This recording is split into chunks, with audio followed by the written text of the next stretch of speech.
हे students, तो अब हम लोग third types of chemical reaction जानेंगे। तीसरे रिएक्शन का नाम है displacement reaction. So let's start. इसमें लिखा हुआ है सबसे पहला कि take 3 iron nails and clean them by rubbing with sand paper. 3 iron nails लेने हैं हमें, यानी कि काटी लेना है और उसे साफ करना है, मतलब घिस कर साफ करना है सैंड पेपर की मदद से। Next, take 2 test tube marked as A and B. 2 test tube लेना है जिसपे कि मार्क करना है, एक पे ए लिख देना है, एक पे एक पे ए और अनदर पे बी। हर एक टेस्ट ट्यूब में 10 मिलीलीटर कॉपर सल्फेट सॉल्यूशन डालना है, मतलब ए टेस्ट ट्यूब में भी 10 millilitre sulphate copper sulphate solution लेंगे और बी में भी वही चीज 10 मिलीलीटर कॉपर सल्फेट सॉल्यूशन लेंगे।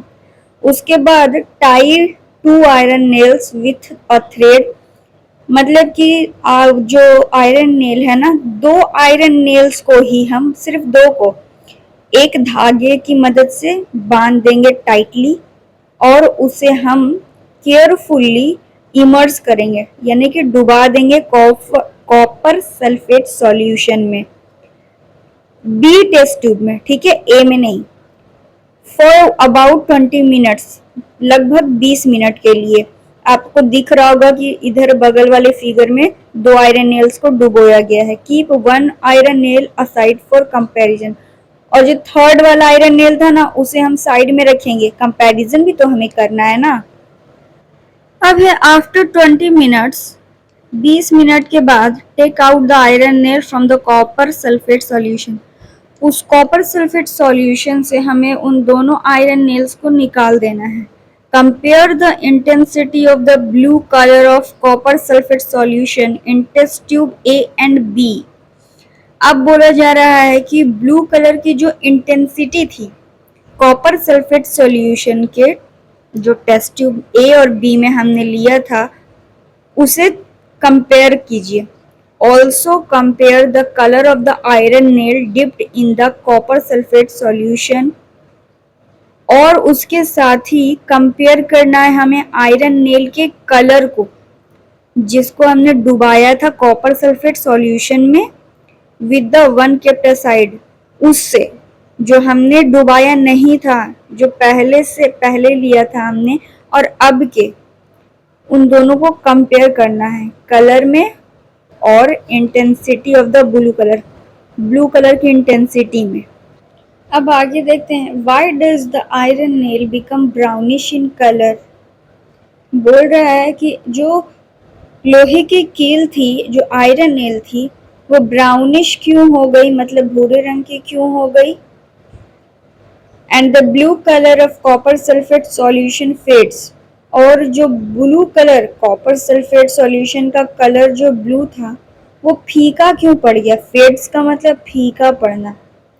The following chemical reaction takes place in this activity. इस एक्टिविटी की मदद से हम केमिकल रिएक्शन को जानेंगे कि आखिर उसमें हुआ क्या। ये शॉर्टकट आपका देखो, कॉपर सल्फेट इसमें हमने लिया था, है ना, तो वो उसको जब रिएक्शन हमने करवाया तो हमें क्या दिखा कि आयरन सल्फेट हो गया है वो, ठीक है, iron sulphate plus copper. In this reaction iron has displaced और removed another element copper from copper sulphate solution.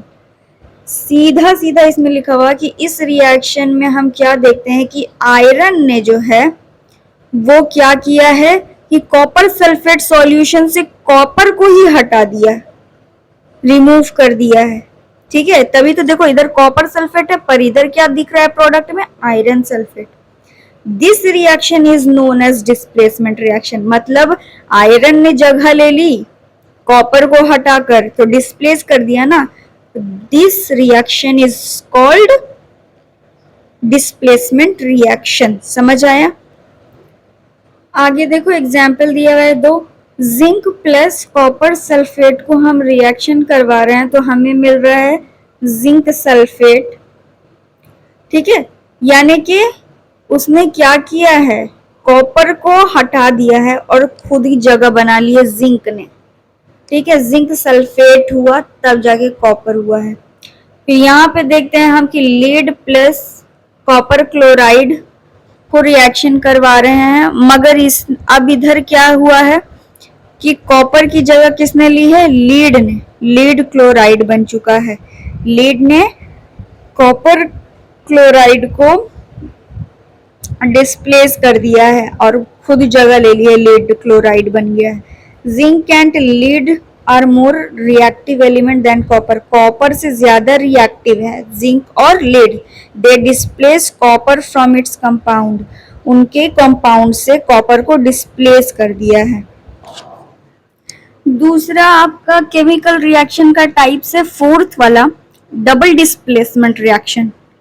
इसमें भी एक्टिविटी 1.10 में दिया हुआ है, उसी की मदद से समझाया जाएगा। तो देखते हैं। Take about 3 millilitre of sodium sulphate solution in a test tube. एक टेस्ट ट्यूब में सोडियम सल्फेट 3 मिलीलीटर लेना है। इन अनदर टेस्ट ट्यूब, और दूसरे टेस्ट ट्यूब में 3 मिलीलीटर, लगभग 3 मिलीलीटर बेरियम क्लोराइड सॉल्यूशन लेना है। एक में सोडियम सल्फेट सॉल्यूशन, दूसरे में barium chloride solution. Mix the two solution. इन दोनों सॉल्यूशंस को हम क्या करेंगे, मिक्स करेंगे। What do you observe. देखो, एक टेस्ट ट्यूब अलग अलग टेस्ट ट्यूब में जब लिया गया तो दोनों को एक में मिला दिया गया है। अब क्या ऑब्जर्व किया, you will observe that a white substance, कुछ व्हाइट सा सब्सटेंस आपको ऑब्जर्व होगा, विच इनसॉल्यूबल इन वाटर। पानी में जो मतलब घुलता नहीं है, इनसॉल्यूबल, पानी में नहीं घुलने वाला को इनसॉल्यूबल बोलते हैं। इज फॉर्म्ड, कुछ उस तरीके का फॉर्म हो जाएगा जो पानी में ना घुलता हो। This insoluble substance formed is known as a precipitate. ये जो ना घुलने वाला सब्सटेंस जो फॉर्म हुआ ना बना, उसे हम कहते हैं प्रेसिपिटेट। ठीक है, any reaction that produces a precipitate can be called a precipitation reaction. अगर किसी रिएक्शन में प्रेसिपिटेट प्रोड्यूस होता है तो हम कह सकते हैं उसे प्रेसिपिटेशन रिएक्शन। ठीक है, जिसमें प्रेसिपिटेट प्रोड्यूस हो उसे हम क्या कह सकते हैं, प्रेसिपिटेशन रिएक्शन। देखो नीचे दिया हुआ है कि सोडियम सल्फेट सॉल्यूशन लिया हमने, एक्वस में है सॉल्यूशन। उसके बाद बेरियम क्लोराइड लिया है प्लस में एक्वस। ठीक है, यानी कि सॉल्यूशन लिया है। अब हमें दोनों का रिएक्शन करवाने से बेरियम सल्फेट मिलता है जो कि सॉलिड है, प्लस में हमें मिलता है सोडियम क्लोराइड जो कि एक्वस है। तो मतलब जो बेरियम सल्फेट जो हमें मिला वो सॉलिड में, यानी कि यही इनसॉल्यूबल है। आई होप समझ आया। अगला है व्हाट काउजेस दिस, क्या कारण है इसका।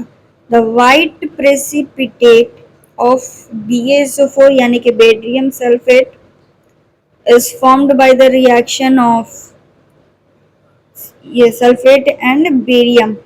ये जो है वो सल्फेट जो है वो माइनस में है और बेरियम जो है वो प्लस में है।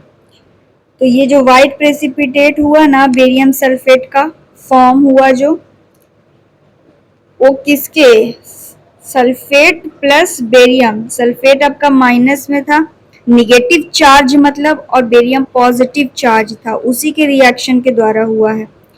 The other product formed is sodium chloride. दूसरा जो प्रोडक्ट बना था वो सोडियम क्लोराइड था, which remains in the solution, जो कि सॉल्यूशन में बच गया था। Such reaction in which there is an exchange of ions, वैसा रिएक्शन जिनमें कि आयंस यानी कि जो चार्ज है निगेटिव और पॉजिटिव आयंस एक्सचेंज होते हैं बिटवीन द रिएक्टेंट के बीच में, उसी को कहते हैं डबल डिस्प्लेसमेंट रिएक्शन। किसी भी रिएक्शन में अगर जो आयंस होते हैं वो एक्सचेंज होते हैं जिसके कारण प्रेसिपिटेशन होता है, तो वैसे को हम क्या कहते हैं, डबल डिस्प्लेसमेंट रिएक्शन। रिएक्टेंट के बीच में होना चाहिए एक्सचेंज ऑफ आयंस। ठीक है, अब आपका आता है ऑक्सीडेशन एंड रिडक्शन। इसमें भी एक्टिविटी दिया हुआ है। पहला है heat a China dish. China dish को गर्म करना है containing about 1 gram copper powder. मतलब उसमें 1 ग्राम कॉपर पाउडर डालने के बाद उस चाइना डिश को गर्म करना है। What do you observe? आपने क्या ऑब्जर्व किया? लिखा हुआ the surface of copper powder becomes coated with black copper oxide. जो कॉपर पाउडर की सतह है ना, वो उस पे देखना कि कुछ कोटेड हो गया है, कुछ जम गया है ब्लैक कॉपर ऑक्साइड। ठीक है, काले कॉपर ऑक्साइड के साथ कोट हो गया है वो। Why has this black substance formed? अच्छा, ये जो ब्लैक कोट हो गया ना कॉपर ऑक्साइड, तो वो क्यों हो गया? This is because oxygen is added to copper and copper oxide is formed. ये किस वजह से हुआ है? क्योंकि ऑक्सीजन कॉपर के साथ मिला, तब ये जाकर ऊपर कोट हो गया है एंड कॉपर ऑक्साइड बन गया। ऑक्सीजन जब कॉपर के साथ मिल गया ना, तो कॉपर ऑक्साइड फॉर्म हुआ। देखो लिखा हुआ है कॉपर प्लस ऑक्सीजन को हमने करवाया, हिट दिया, तो हमारा क्या बना? CO, copper oxide. If hydrogen gas is passed over this heated material copper oxide, मतलब अगर हाइड्रोजन गैस क्या करती है, इस कॉपर ऑक्साइड के ऊपर से पास होती है, the black coating on the surface turn brown. तो क्या होगा कि जो कोटिंग है ना, ब्लैक कलर की कोटिंग, वो ब्राउन हो जाएगी। As the reverse reaction take place and copper is obtained, मतलब रिवर्स रिएक्शन हो जाएगा, दोबारा से हो जाएगा और कॉपर फिर वापस से हमें हासिल होगा। अगला है if a substance gains oxygen during a reaction. अगर एक रिएक्शन के दौरान जो सब्सटेंस है वो ऑक्सीजन की मात्रा बढ़ती है, तो हम कहते हैं कि it's said to be oxidised. वो ऑक्सीडाइज्ड कहलाएगा। रिएक्शन के दौरान अगर ऑक्सीजन बढ़ता है तो।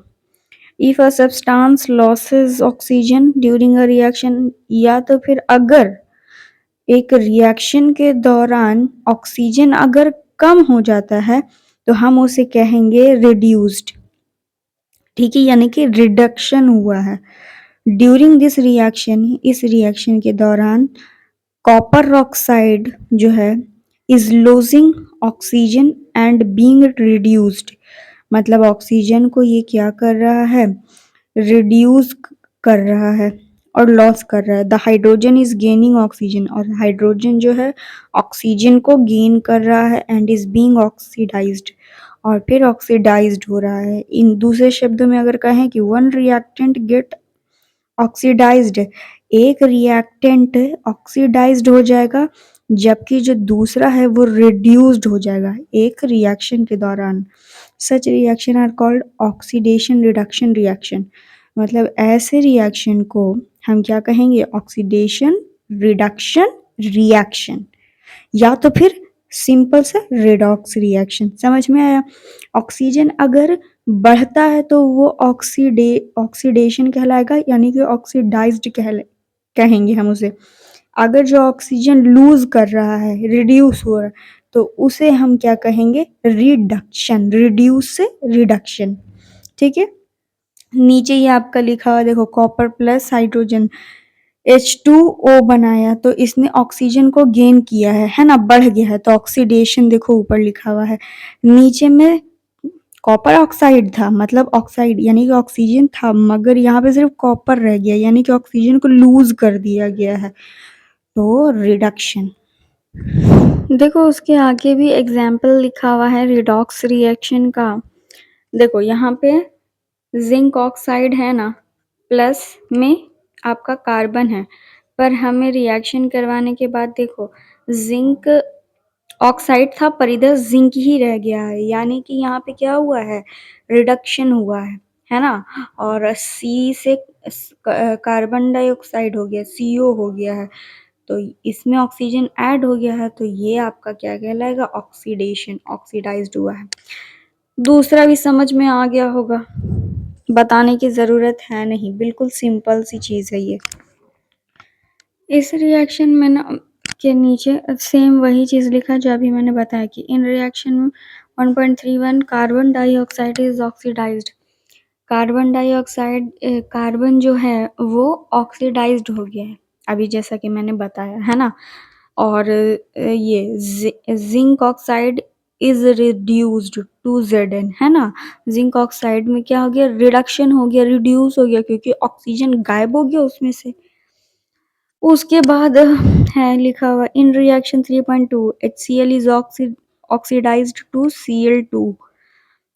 बता रहा है कि ये HCl जो है वो ऑक्सीडाइज्ड हुआ है, ठीक है, Cl2 से, जहां पर MnO2 is reduce to MnCl2।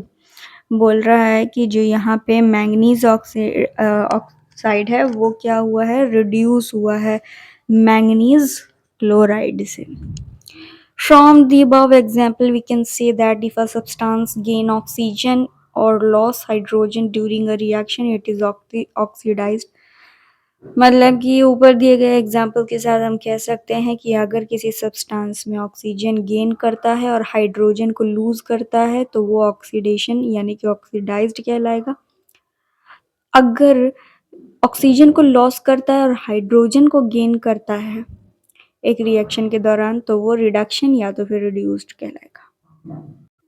आगे में एक रिकॉल एक्टिविटी दिया हुआ है जहाँ पे लिखा है कि जब मैग्नीशियम रिबन को एक चमकती हुई फ्लेम, ठीक है, उसमें हमने जलाया था जब मैग्नीशियम रिबन को, ठीक है, और चेंज हुआ था वो वाइट सब्सटेंस में, है ना, वाइट पाउडरी टाइप का कुछ गिरा था ना उसका राख अश, तो वाइट सब्सटेंस मैग्नीशियम ऑक्साइड था वो।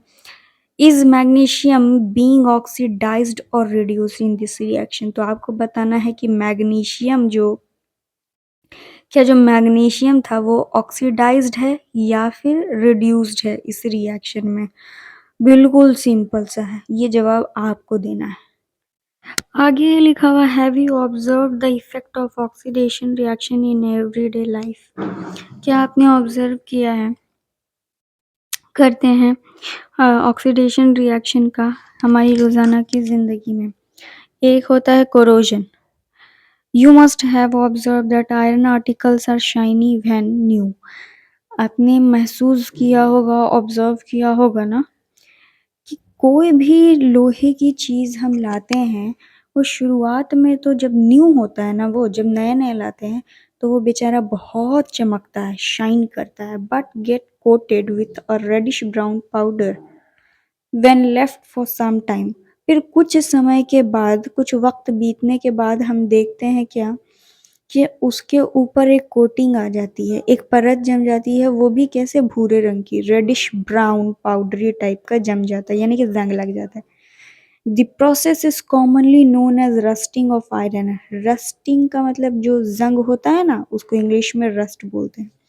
लोहे की जंग उसे कहते हैं आमतौर पे, जो कि लग जाता है। Some other metal also get tarnished in this manner. और भी बहुत सारे जो मेटल्स होते हैं वो इसी तरीके से बदल जाते हैं। Have you notice the colour of the coating formed on copper and silver. तो क्या आपने नोटिस कभी किया है कि जो कॉपर और जो सिल्वर होती है उसकी कोटिंग किस तरीके से फॉर्म होती है। When a metal is attacked by substance around it such a moisture acids etcetera and etcetera. जब एक मेटल अटैक्ड किया जाता है, ठीक है, पीड़ित होता है किसी सब्सटेंस के, उसके आसपास में अगर मॉइस्चर होगा, नमी होगी या फिर एसिड होगा या वगैरह वगैरह कुछ भी होगा, या एयर के कांटेक्ट में आएगा तो उस मेटल पे वो कोटिंग लगती है। It is said to corrode and this process is called corrosion. इसे हम कोरोड कह सकते हैं या तो फिर इस प्रक्रिया को हम कोरोजन कहते हैं। The black coating on silver and the green coating on copper are other example of corrosion. Silver पे जो चांदी की चीज़ें होती हैं उस पे काली कोटिंग हो जाती है और कॉपर की चीज़ों पर ग्रीन कलर की कोटिंग हो जाती है। ये दूसरा एग्जाम्पल है कोरोजन का। कोरोजन समझ में आया? इतना लंबा चौड़ा एनसीईआरटी में लिखा होता है मगर इसका सिंपल सा मीनिंग होता है कि हम कोई लोहे की चीज़ फिर मेटल होता है, अगर कोई नई लाते हैं तो वो चमकता है मगर धीरे धीरे समय बीतने के बाद उस पे जंग लग जाता है जिसे कोरोजन कहते हैं।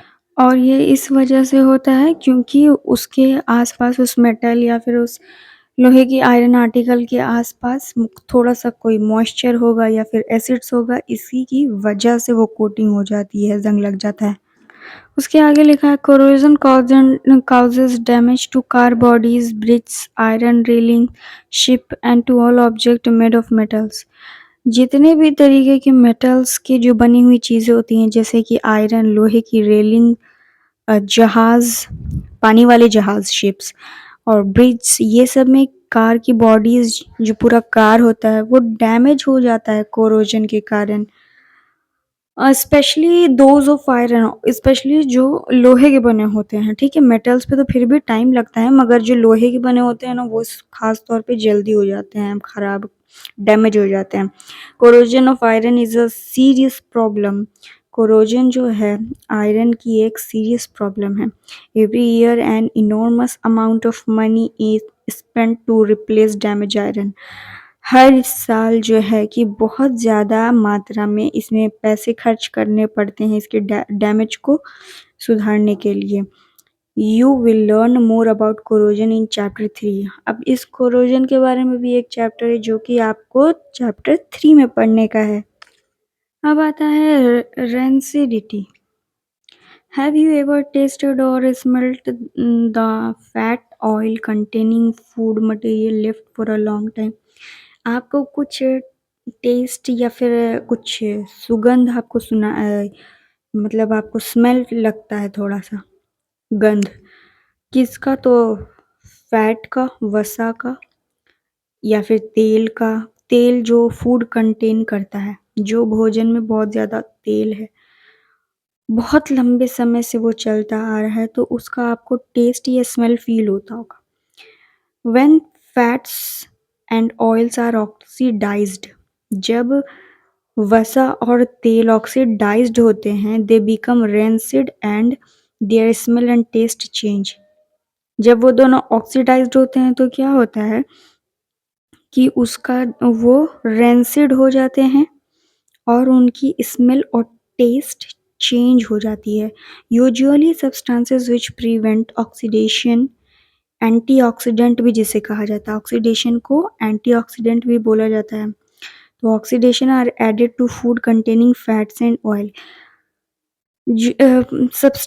मतलब आम तौर पे क्या किया जाता है कि भोजन को प्रिवेंट, उन सब पदार्थों को प्रिवेंट करने के लिए उसमें खूब सारा फैट और ऑयल डाला जाता है, कंटेन किया हुआ रहता है, उसमें शामिल होता है। Keeping food in air tight container, उन्हें एयर टाइट कंटेनर में रखना चाहिए। Helps to slow down oxidation, जो कि मदद करता है ऑक्सीडेशन को स्लो डाउन करने में। Do you know that chips manufacturers usually flush bags of chips with gas. बोला जा रहा है कि क्या आप जानते हैं कि जो चिप्स मैन्युफैक्चर यानी कि बनती है, उसको बनाया जाता है तो आम तौर पे फ्लश बैग, चिप्स के फ्लश बैग का यूज़ करते हैं। मतलब उसमें गैस भरी जाती है, such as nitrogen. Nitrogen gas डालते हैं। हम जितने भी तरीके के चिप्स वगैरह खाते हैं तो उनका पेट फूला हुआ होता है, ठीक है। तो यानी कि उसमें नाइट्रोजन गैस भरी जाती है ताकि चिप्स को प्रिवेंट किया जा सके, किससे? ऑक्सीडेशन से, यानी कि ऑक्सीडाइज्ड होने से। समझ में आया कि अचार में या फिर किसी भी भोजन में अगर तेल ज़्यादा होता है तो वो लंबे समय तक चलता है। जैसे कि अचार में जीता जाता एग्जाम्पल, क्योंकि उसमें ज़्यादा ऑयल का यूज़ होता है तो वो काफ़ी साल, 2 साल, 6 महीने, 8 महीने, इतने दिनों तक वो अच्छे से रहता है क्योंकि उसका ऑक्सीडेशन कम हो जाता है, ठीक है। ऑक्सीडेशन स्लो हो जाता है होता तो है, खराब वो भी होगा मगर बहुत स्लो हो जाता है। ठीक है। केमिस्ट्री का चैप्टर नंबर 1 आपका ख़त्म हो गया है। अगर एक्सप्लेनेशन आपको समझ में आई है, चैप्टर 1 आपको समझ में आए, तो प्लीज़ सब्सक्राइब माय चैनल।